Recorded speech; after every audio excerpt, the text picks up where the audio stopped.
I got hit by a car while I was crossing the street. The driver saw I was just an ordinary kitten and didn't even bother to stop, he just drove off. Right when I felt completely hopeless, a man appeared in front of me. He took me to a hospital and got me treated, and somehow, I survived. I thought that meant I'd finally found a home, but instead, he took me to his friend's house. I wanted to say something to him, anything, but I couldn't speak.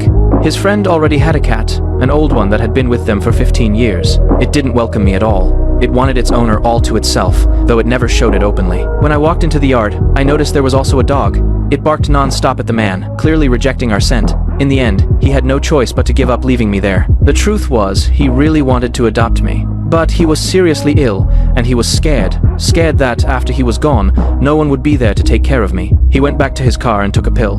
When he stepped out again, I was gone. Panic hit him instantly. He thought he had lost me for good. Then, right by his feet, I let out a soft meow. I had been beside him the whole time. He pulled me into his arms and held me tight. That's when he realized how much he needed me. A few days later, his condition suddenly got worse, and he had to be admitted to the hospital. I climbed into a cage on my own, trying to go with him. But he locked it, because pets weren't allowed inside.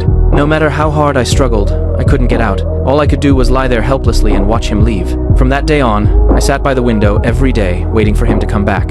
Until one day, his aunt brought me some good news I could visit him in the hospital garden. The moment I saw him, I jumped straight into his arms. We stayed there quietly for a while, just looking at each other. But the visit didn't last long, and I was taken away again. Maybe I just couldn't stand being apart from him. I found a chance to escape from the car, so I started wandering again, going through rain and hardship, just so I could see him every day. I ran to the garden daily, and he would always be there waiting for me with treats. Then one day, his condition took a sharp turn for the worse. He lay in the hospital bed, unable to speak. I sensed something was wrong, and ran all the way to the hospital. But the doors were closed, and I could only cry out loudly. His aunt heard me and came to bring me inside. I kept rubbing against him, trying to wake him up. He felt me there, and in the end, he left this world with a smile.